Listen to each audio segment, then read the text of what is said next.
Hi friends, today in this video I am gonna share you about the rule of nature. There are plenty of rivers in this world, and the rivers do not drink their own water.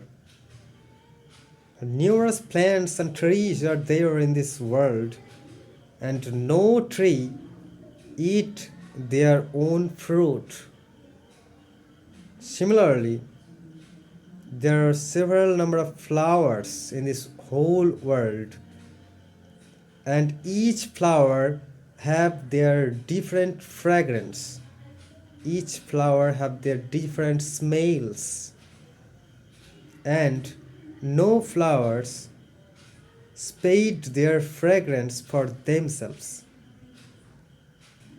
So living for others is a rule of nature.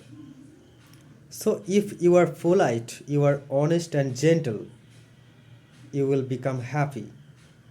But if you do some good works to your neighbors, to your relatives, and to your dear and near ones, then you will be much happier.